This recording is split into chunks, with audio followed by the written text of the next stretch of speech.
अस्सलामुअलैकुम दोस्तों, उम्मीद आहे त तव्हां सभु ख़ैर ख़ैरियत सां हूंदव। अॼु असां हिकु नओं वीडियो ॾिसण वारा आहियूं। वीडियो खे शुरू करण खां पहिरियां अवां सभिनि खां ही दरख़्वास्त आहे त वीडियो खे लाइक कंदा, चैनल खे सब्सक्राइब कंदा ऐं बेल आइकॉन खे ऑल ते प्रेस कंदा त जीअं असां नओं वीडियो पोस्ट कयूं त तव्हां ताईं आसानीअ सां वीडियो पहुची सघे। अचो त वीडियो जे तरफ हलूं। क्या आपने कभी ऐसा घर देखा है जहां पर लाइट्स बंद करने की इजाजत ही ना हो। 1917 में एक फैमिली ने रोड आइलैंड पर एक फार्म हाउस खरीदा। सोचा था नया घर, नई शुरुआत, लेकिन उनको एक सलाह दी गई, रात को लाइट्स बंद मत करना वरना वो जाग जाएगी। इस घर में बादशीबा शर्मन नाम की एक चुड़ैल रहती थी जो अपने बच्चों की बलि दे चुकी थी और अब वो इस घर के हर सदस्य का खात्मा करना चाहती थी, डरा डरा कर। तो आज हम जानने वाले हैं उस सच्ची घटना का हर एक राज जिस पर बनी थी कॉन्जरिंग मूवी।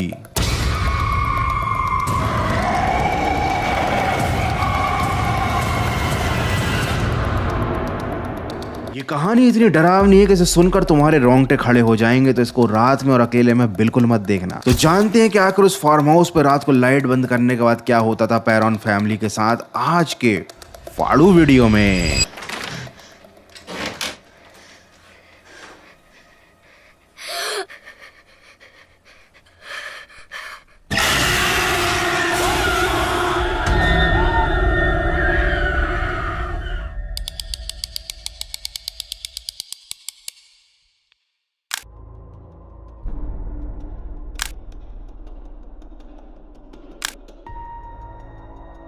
दिसंबर 1970 जब पैरन फैमिली ने रोड आइलैंड के पुराने अर्नोल्ड एस्टेट में कदम रखा तो इस एस्टेट के पुराने मालिक ने ये मकान उन्हें बेचते टाइम बस एक ही बात कही थी, for sake of your family leave the lights on at night. मतलब अगर अपने परिवार से प्यार करते हो तो रात में लाइट बंद मत करना। और ये मैं इसलिए ट्रांसलेट नहीं कर रहा हूँ क्योंकि तुम्हें इंग्लिश नहीं आती है, ये बस वीडियो की वाइब्स बनाने के लिए है। अब तुम्हारे दिमाग में ये सवाल आ रहा होगा कि अगर कोई ऐसी बात बोलेगा तो कोई क्यों इस तरीके का मकान खरीदेगा। वेल, इसके पीछे भी एक बहुत सॉलिड लॉजिक है जो मैं तुम्हें आगे बताऊंगा। लेकिन जिस पैरॉन परिवार ने इस मकान को खरीदा था उन्होंने इन सब बातों पर ध्यान नहीं दिया। उन्हें शुरुआत में सब कुछ नॉर्मल लगा, इवन वो ये भी समझ गए थे कि ये घर हॉन्टेड है, यहाँ पर कोई ना कोई तो है। लेकिन उन्होंने इन सब चीजों को ज्यादा माइंड ही नहीं किया। मतलब वो ऐसा बिहेव कर रहे थे ऐसा, हाँ ठीक है भूत है तो हम क्या कर सकते हैं, घूमने दो उनको साथ में इसी घर में। क्योंकि उस घर में जो आत्माएं थी ना वो उनके बच्चों से प्यार करती थी। पैरन फैमिली में 5 बेटियां थी, एंड्रिया, नैन्सी, क्रिस्टीन, सिंडी और अप्रैल। और यही 5 लड़कियां उन आत्माओं के लिए एक सेंटर ऑफ अट्रैक्शन बन चुकी थी।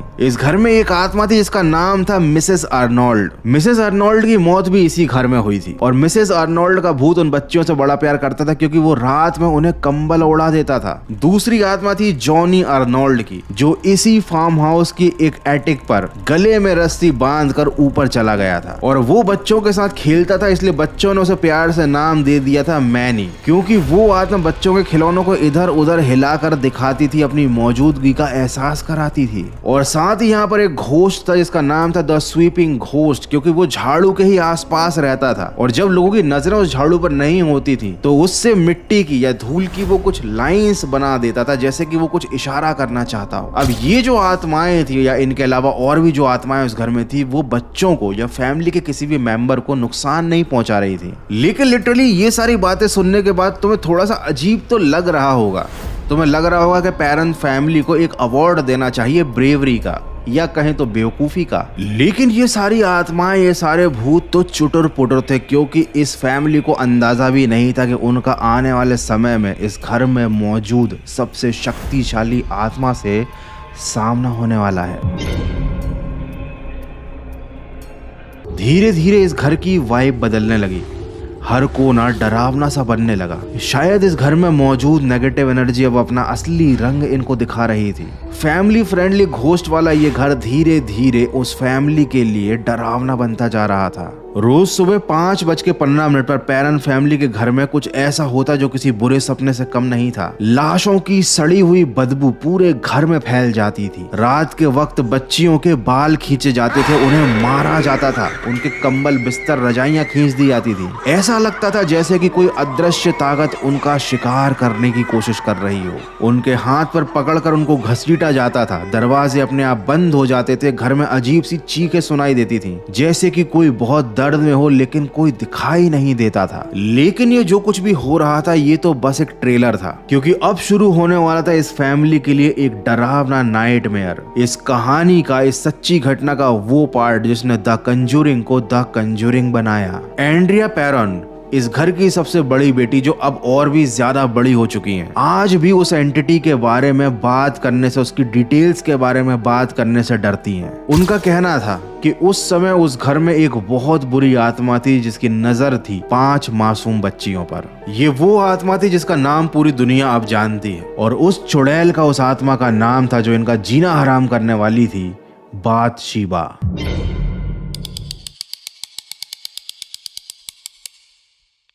द कंजूरिंग फिल्म की वो आत्मा बाथशीबा शर्मन कोई काल्पनिक भूत नहीं थी, वो रियल लाइफ में एग्जिस्ट करती थी और उसके नाम से आज भी लोग कांपते हैं। बाथशीबा का जन्म हुआ था 1818 में और उसने एक अमीर किसान जडसन शर्मन से शादी की थी। उसका एक बेटा था जिसका नाम था हर्बर्ट। यहाँ तक तो सब कुछ ठीक था, लेकिन कहानी में ट्विस्ट आता है जब एक दिन पड़ोसी का एक बच्चा गायब हो जाता है। अब चूंकि बाथशीबा जो थी वो बहुत ही अमीर घराने से थी, काम धंधा उसके पास कुछ था नहीं, तो वो अड़ोस पड़ोस के बच्चों के साथ खेलती कूदती थी, टाइम पास कर लेती थी। तो पड़ोस का वो जो गायब बच्चा था वो आखिरी बार बाथशीबा के पास ही खेलने गया था, और उसके बाद जब उसकी बॉडी मिली तो वो रहस्यमय तरीके से मारा गया था। उसके सिर में किसी नुकीली बारीक चीज से छेद किया गया था, जैसे कि किसी ने उस खोपड़ी में सुई डाल दी हो। अब ये तो बड़ा दर्दनाक तरीका था और बड़ा ही अजीब सा तरीका था, वो भी 1818 में। तब मैं भी पैदा नहीं हुआ था, मतलब शायद से मेरे पेरेंट्स भी नहीं हुए होंगे। अब पूरे गांव वालों का शक उसी औरत पर था, तो सब मिलकर उसको कोर्ट ले गए, उसके ऊपर केस किया गया। लेकिन उस टाइम फॉरेंसिक डिपार्टमेंट था नहीं, विज्ञान इतना डेवलप था नहीं, तो बाथशीबा के खिलाफ कोई सबूत नहीं मिला। हो सकता है वो निर्दोष हो,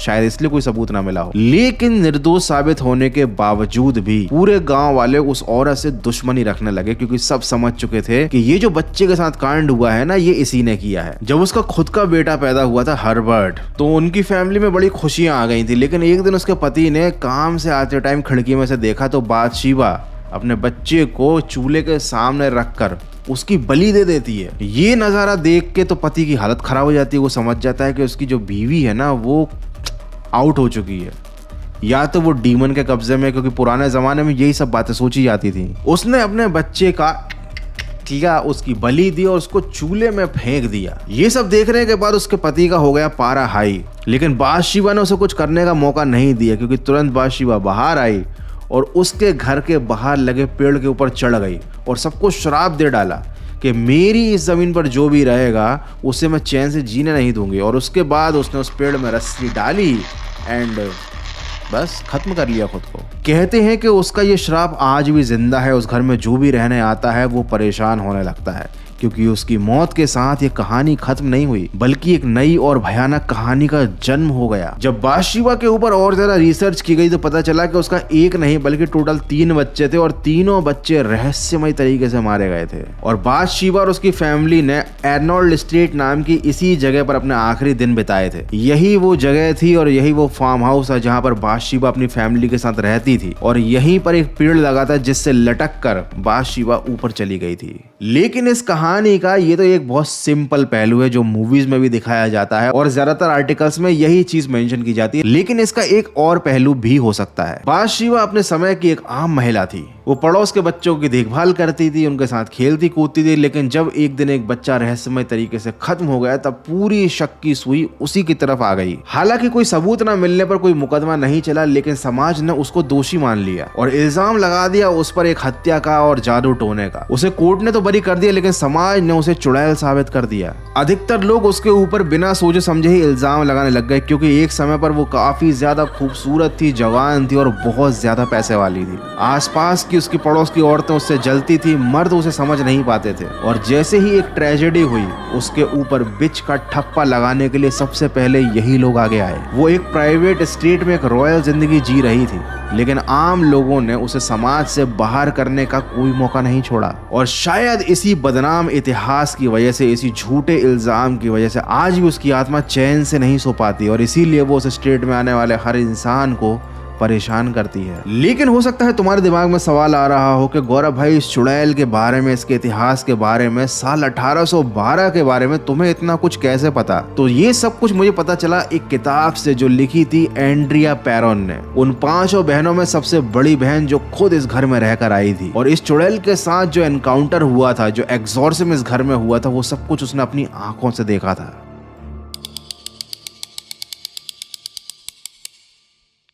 एंड्रिया ने अपनी जो किताब लिखी थी ना, उसका ज्यादातर हिस्सा इसी आत्मा को और उसके इतिहास को डेडिकेट किया गया था। इस किताब में एक पॉइंट लिखा था कि बाथशेबा को सबसे ज्यादा दर्द हुआ था उन झूठे इल्जामों से जो उसके ऊपर लगाए गए थे। वो अकेली थी, बदनाम थी और अंदर से टूट चुकी थी। साथ ही एंड्रिया ने एक चीज मेंशन की कि बाथशेबा की जो आत्मा थी वो उसकी मदर कैरोलिन से बहुत नफरत करती थी। बाथशेबा एंड्रिया की माँ को अपना कॉम्पिटिशन मानती थी। वो चाहती थी कि उस फार्म हाउस पर केवल एक ही औरत रहे, और वो थी बाथशेबा। और इसीलिए बाथशेबा कैरोलिन को बहुत ज्यादा परेशान करती थी और उसे रास्ते से हटाना चाहती थी। और जब इस फैमिली के साथ होने वाली पैरानॉर्मल घटनाएं हद से ज्यादा बढ़ गईं, तब एंट्री होती है उस सदी के सबसे महान पैरानॉर्मल इन्वेस्टिगेटर एड और लॉरेन वॉरेन की। लेकिन कहानी में आगे बढ़ने से पहले अभी भी तुम्हारे मन में एक सवाल होगा कि जब मकान बेचते टाइम ये कहा गया था कि इस जगह की लाइट बंद मत करना वरना वो जग जाएगी, तब भी पैरन फैमिली ने इतना बड़ा रिस्क क्यों लिया? क्योंकि उनको ये फार्म हाउस मिट्टी के दामों पे मिला था। जहां जिस कीमत पर उनको एक कमरे का मकान तक नहीं मिलता ना, वहां पर उनको पूरा का पूरा एक रियल एस्टेट का एम्पायर ही मिल गया। एक बड़ा सा मकान, एक लॉन, बड़ा सा गार्डन। तो भाई इतनी बढ़िया डील को कौन छोड़ना चाहेगा? और इसी डील का इनको खामियाजा भी भुगतना पड़ा। रात के टाइम कैरोलिन को वो आत्मा जलाने की कोशिश करती थी। उसके शरीर पर बर्न्स के निशान मिलते थे सुबह उठकर। रात में वो आत्मा, मतलब बाथशेबा की आत्मा, कैरोलिन को मारती थी ताकि सुबह जब वो उठती थी ना तो उसके चेहरे पर पिटाई के दाग होते थे, घाव होते थे उसके चेहरे पर। जब एड और लॉरेन वॉरेन ने इस फार्म हाउस में अपना पहला कदम रखा तो वो इस घर की एनर्जी को देखते ही समझ गए थे कि ये फैमिली किसी मामूली आत्मा से नहीं भिड़ रही, यहाँ पर तो बहुत सारी डार्क एनर्जी है।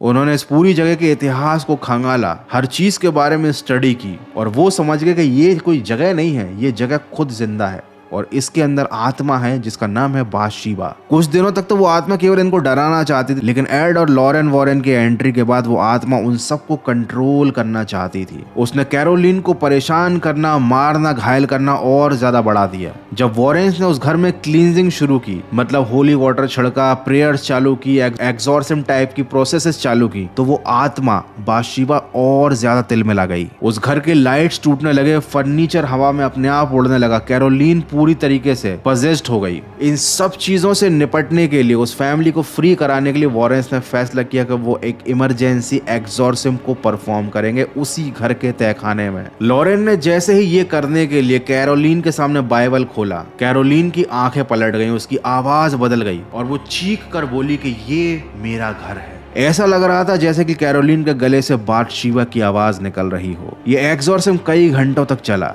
कैरोलिन शांत हो गई, ऐसा लगा कि बाथशेबा ने उसका शरीर छोड़ दिया है। लेकिन एंड्रिया ने अपनी बुक में बताया कि बाथशेबा ने ना उस घर को छोड़ा था, ना उसकी माँ को छोड़ा था, बस वो कुछ देर के लिए शांत हो गई थी। और शायद ये बात एड और लॉरेन वॉरेन को भी पता थी, क्योंकि इस पूरी घटना का, इस पूरे केस का उन्होंने बहुत खास तरह से अपनी बुक में जिक्र किया है। उनकी पैरानॉर्मल एक्टिविटी की फाइल का ये सबसे अनोखा केस था। हालांकि इस कहानी का आगे एक और पहलू सामने आता है। इस फैमिली ने जब इस घर को छोड़ दिया था तो उसके बाद इस घर को खरीदा था नॉर्मा सटक्लिफ ने, और उन्होंने जब इस चीज के बारे में पढ़ा, इस पूरे एग्जॉर्सिज्म की प्रोसेस के बारे में उनको पता चला, उन्होंने इसकी हॉन्टेड हिस्ट्री के बारे में स्टडी की, तो फिर उन्होंने इस घर के इतिहास को और खंगाला और उन्होंने एक चीज पाई कि इस घर के इतिहास से रिलेटेड सारी चीजों को मिसलीड किया गया है। बहुत सारी मौतें जो शहर के किसी और कोने में हुई थी उन्हें इसी घर से जोड़ दिया गया और करीब 2 से 3 साल इस घर में अकेले रहने के बावजूद भी उन्होंने इस बात का दावा किया कि उन्हें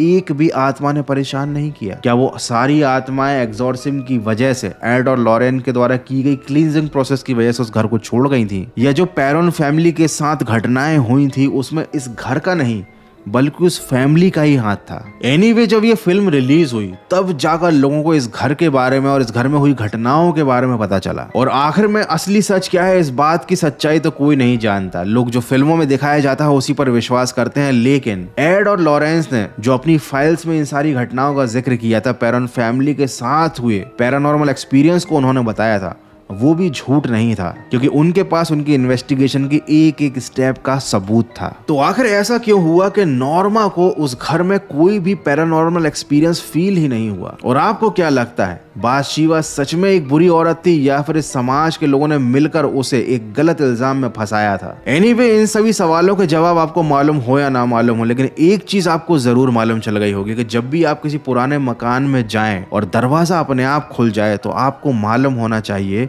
कि आपको आगे क्या करना है। आपको भाग जाना है वहां से, लेकिन तुमको नहीं भागना है यहाँ से बिना वीडियो को लाइक किए। तो अगर वीडियो अच्छा लगा है तो वीडियो को लाइक करो और मुझे कमेंट करके जरूर बताना कि अगला वीडियो तुम किस टॉपिक पर देखना चाहते हो। टेक केयर, गुड बाय, मिलते हैं अगले।